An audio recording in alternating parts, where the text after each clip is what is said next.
Hello everyone, this is Prasad Mainampati. Today I would like to talk about on what is Rac database and what is apps database, and then would like to have some demo on Taf, which is a transparent application failover in Rac database environment. Generally we get questions like, once after completing Oracle database administration, or I'm working as an Oracle DBA, now what is my next path? What is my next level? For those who are working in corporates, they know pretty well what to do next. Basically, the next level is obviously becoming Rac database administrator or apps database administrator. Depends upon the requirement in their company or maybe the openings that they really see in the market a lot on the Rac as well as an application DBA side. And most of the people are really very familiar with what is Oracle database administration. This is basically to take care of the database availability. That's the core role of a database administrator. As we know, first comes availability, then we talk about the performance. As we are having prerequisites for Oracle database administration as basic SQL knowledge to retrieve the information from database, and basic idea about the Unix administration, like how do you find files and how do you maneuver through the directories, files, how do you find a file, how do we look at the processes that which are running on the Unix operating system. Since most of the implementations of Oracle database is on Unix flavor, either HP, Unix, or maybe AX. These days a lot on OEL, Oracle Enterprise Linux. So more or less all these Unix flavors really works in a similar way, and one should get familiar with VI commands and stuff like that to get file modifications, things like that. So once after having the basic knowledge on the SQL and Unix basics, then definitely we'll put the person for Oracle database administration in understanding the concepts of the database and the architecture of the database.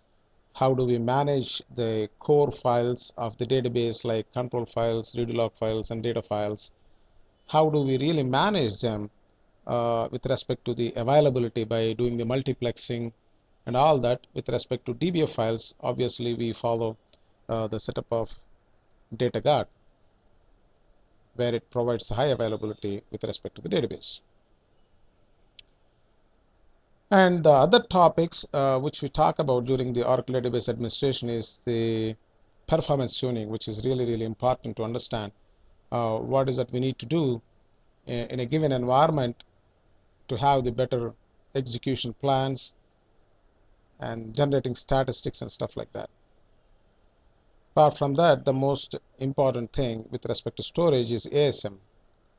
So we talk a lot about various aspects of the Oracle database administration. Now person is decently knowledgeable to manage any Oracle database environment, which is the latest version of Oracle 11G release 2. Well, of course, recently we have 12c2. Now once after spending some time as an Oracle database administrator, as requirements and the demand in the market is very huge on Rac database administrator or the apps database administrator.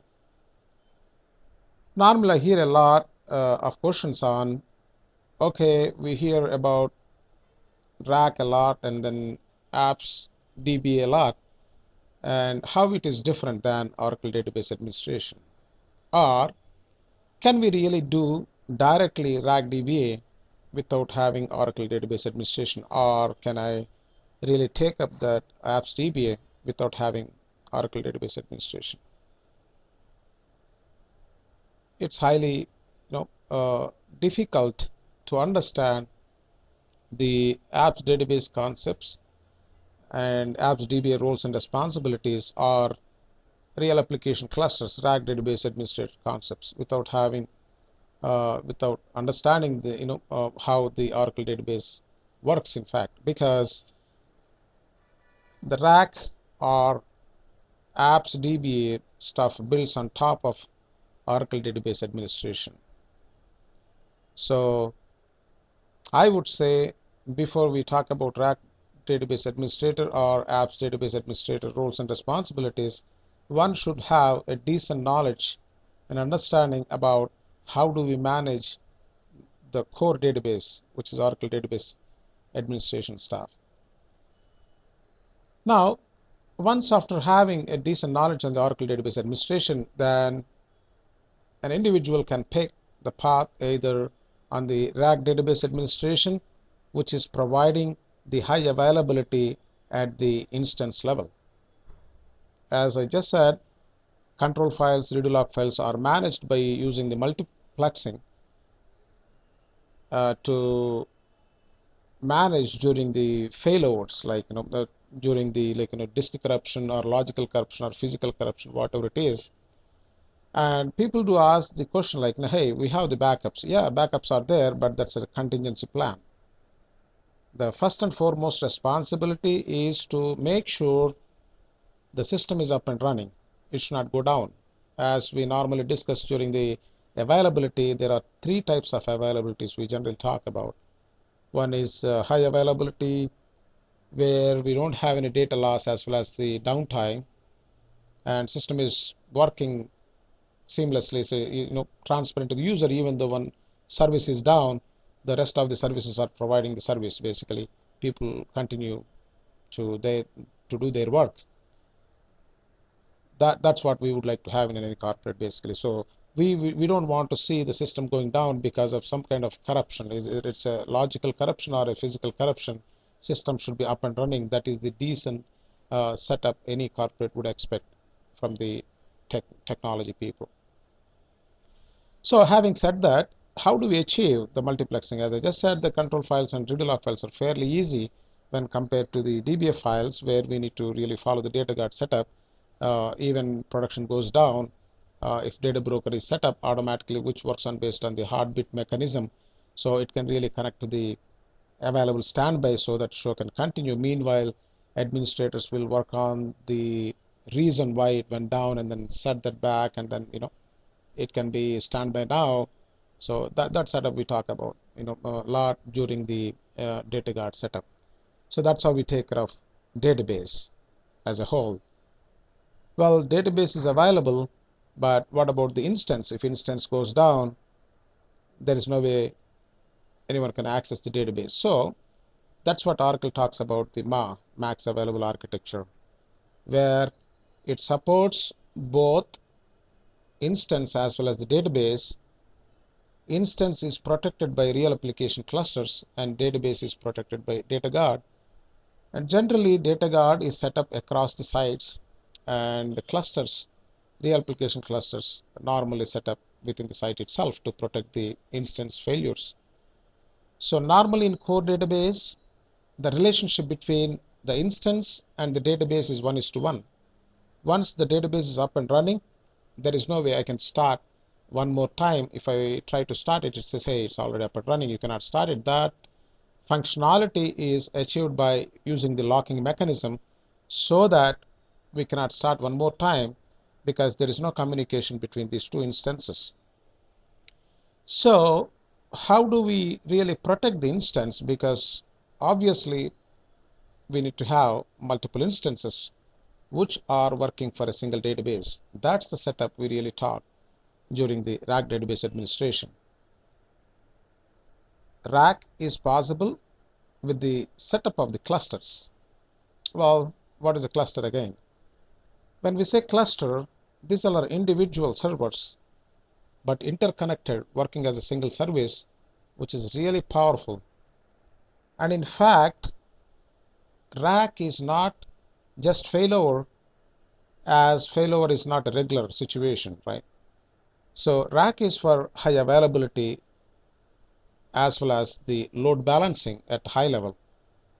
If I have 50 GB on each instance, where I have 3-node rack cluster, 3 instances like sales database having sales 1, sales 2, sales 3, 3 instances, each one is having 50 GB. Now my sales database is having the power of 150 GB SGA, unbelievable, where it can really do the load balancing with the concept that they have introduced recently with the 11G we call scan IPs. So this is what we are going to discuss during the rack setup actually. How many IPs we need? One is server IP, the other one is virtual IP, the other one is private network and public network. Then recently the new one which is introduced scan IPs. Scan is a beautiful concept where our client-side configuration made very easy. Either we add couple of nodes to the existing cluster, or if we remove a couple of clusters, a couple of nodes from the cluster, we don't need to really do any manual configuration at the client level, though, because all the clients are connecting to the server by using the scan name, the scan IP basically. So basically when we talk about Rac database, we are going to talk about a lot on the how do we manage the clusters, how do we add the services, how do we manage the instances, and how do we manage the database. Even instance goes down, and how the other node will get this information and continue the transaction on the available node. The beauty about the cluster is, let's say if I have 5-node cluster, if a select statement has been fired on first node, and if first node goes down, it can jump onto the second one. If second node goes down, it jump onto the other one which is available. So the select statement can run till the last node available in this cluster itself. So that's where this is completely transparent to the user. User will not know anything. It just take a quick pause when a connected instance goes down, then it continues. So towards end of the session, I would like to give the demo how really the failover happens actually. So that's what we talk during the Rac database administration, and Rac Dba is responsible for managing the clusterware as well as instances that are working on the cluster. Now recently we kind of hearing about, hey, how about keeping a single database which is core database, like one instance, one database. Can I put it on a cluster? Yes, you can do that. But what is the benefit? Well, the benefit is if instance goes down without user intervention, because it is under control of the clusterware, the clusterware can start the instance automatically. That also I can show you during the Taf. Even though I kill the instance, then automatically your clusterware is responsible for starting it back. So if you want to have it, you can have a single database on the clusterware. Generally, when we talk about Rac database, definitely it is having more than one instance, each instance placed on the different server, in order to get the benefit of load balancing, automatic load balancing with the help of scan listener, and failover any services that are configured with the clusterware itself. So now, in essence, when we talk about Rac database, it's all to do with the managing the cluster database, where a single database is using more than one instance to have the better load balancing with respect to connections. At the same time, it supports a great deal of the failover in case of failure happens. So let's look at a very high level what's an Rac Dba role is. Then what is applications EB Suite, Oracle EB Suite. The whole world, if you really look at it, we have two major products which we can call as enterprise applications. One is Oracle applications, the other one is SAP. Generally, anyone who is looking at financial transactions, they go with Oracle apps. If some corporations, they are looking at the manufacturing industries, they go with SAP. And most of the implementations of SAP also needs a database, and SAP uses Oracle as a database, so that explains the power of Oracle database. So when we talk about Oracle Apps Database Administrator role, yes, he should know about Oracle database because the database is Oracle database. Apart from that, in addition to the responsibilities of Oracle database administration, Apps Dba is responsible for managing, maintaining the applications also, because applications also deployed by Oracle Corporation itself. Unbelievable product where a single product is fully configured out of the box. It is having almost 200 plus modules, where you have insurance, you have healthcare, sales, manufacturing, and you name it, they have it. So all are tightly integrated, and a lot of functionality is already predefined. And if anything, that basically, let's say for example, we have a Sony and Toshiba. These two are electronics manufacturing companies, though they do the same stuff pretty much, but the way they do the business is completely different. They can have some kind of customization and stuff like that. That's where the customization comes into the picture. Even customization also should look like the same as a seeded product which is from Oracle itself. So that's all done by the development team. But what is the role of the Apps DBA? Because application also is from Oracle, any enhancements which are done by patching. The lot of patching we talk about when we talk about the Oracle database administration, apart from the database administration roles. For example, if I have to apply a patch on the database in order to fix a problem or to enhance the capability, I use a tool called OPatch. Now, I have applications also. If I have to enhance the capabilities or address a problem with respect to some kind of general ledger or account payables or whatever it is, so that's what the role of the database administrator, because it has to do with some kind of tools provided by Oracle Corporation itself. Like, we have various tools that we use it in Apps DB role, like AD admin to manage the Oracle applications database environment. If you want to apply a patch with respect to your product, then we go for AD patch and stuff like that.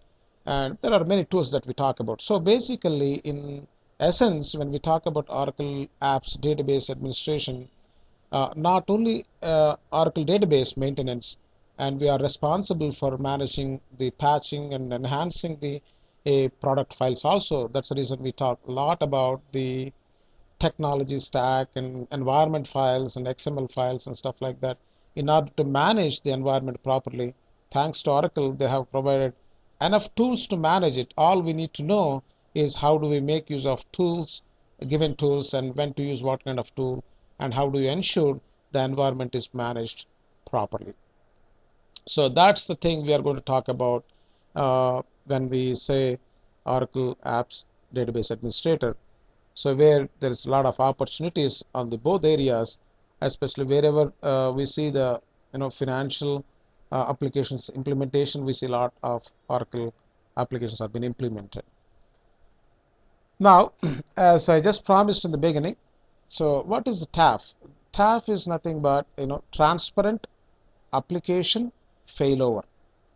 Transparent to user. User will not know, and it can fail over onto the available node. So this can be achieved after we configure a multi-node cluster. So for now, I have a setup where I have 3-node cluster, where I have a database called sales database.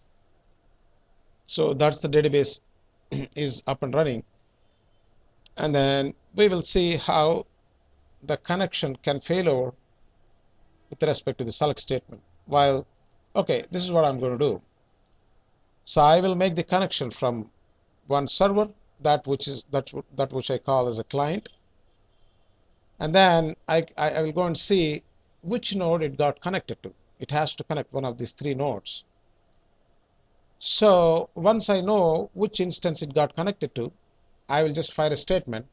While statement is running, I'm going to kill the connected instance. I'm just going to kill one mandate background process, for example, smon. By killing that, instance goes down, then automatically that session can fail over to one of the available instance. Then it starts from there itself. User will not see any error or anything. It can continue on that. Then I will go and kill that session, that instance, in fact, not the session. When that instance goes down, automatically it goes and jumps onto the available instance. Meanwhile, the one which I have killed the first instance automatically brings up by the cluster itself. That's what we're going to see. All right, that's the demo which I would like to show you. All right, so I have, this is my main server. Let me clear the screen. And this is the client actually. Okay, now I have Rac 1, Rac 2, and Rac 3. These are the three Rac nodes. Now let us check echo dollar Oracle SID. It shows the instance name. This is what it's showing, like sales 1. Coming on to Rac 2, echo dollar Oracle SID. That's a sales 2. Let's get on to 3, echo dollar Oracle SID. That's a sales 3. So database is same, sales, having 3 instances. Now let's see, let me connect afresh so that you can see how I'm connecting. So sysql plus, just take Scott Tiger @ my sales is the service which I have configured, and it is under control of the clusterware. Okay, so just connect to my sales database, and meanwhile I'll just go and pick a small query where it can show me what's the, which instance it got connected to. I can see the same information from anywhere because it's a cluster environment. As sysdba, I wanted to know which instance it got the connection to. Now it got connected to instance 1, and what I'm going to do is just go see that what is smon, so that I can take the instance down while it is going on. I'll just keep the command ready so that I can kill it. So now select star from employee 1. That's the table I'm going to select from. So what I would do is, meanwhile, I'll keep this instance and here also the query ready, just in case, because when I'm going to take it down. Okay, let me copy that select statement. All right, okay, that's the one. Okay, let me go and fire that and then come back on first node because it is connected to the instance 1. I'm going to kill it. Okay, this is where I'm going to fire the command. Now it is up and running. I just kill that. It'll just pause a minute. Now let us check which instance it connected to. Now if I see ps-ef grep smon is down. After a while I can see it started again back. Let's see which instance it got connected to. I'll just say, oh, it's connected to instance 3. Now on instance 3, which I have connected to, say grep smon. Now I'm going to take this instance down by killing one mandate background process. 15. Now we take a break here. Now it pauses over there. Now let me see which instance it got connected to. It shifted to second one. First it connected to first instance, we took it down, and it moved on to the instance 3. Now I took third instance down. Now it shifted to 2. So that's how it's going to shift to available instance when the connected instance goes down automatically. Now, if I go and check on rack 1 before it gets started, if I say ps minus ef grep smon, yeah, now it's going to take a while before it can start back the instance itself. Now, see, the query is continuing without stopping. So that's what we're going to achieve basically when we configure real application clusters database, Rac database. Okay, so now let me go and see is this is back, is connected to 2, and then we took both down. Now sales is back. You see that even though I killed it, automatically the cluster where it started, the instance back on rack 3, well, on the rack 1 also. All right, so that's the power of Rac. Thank you, folks. I hope you enjoyed it. I'll see you later with something new later. Thank you. Bye bye now.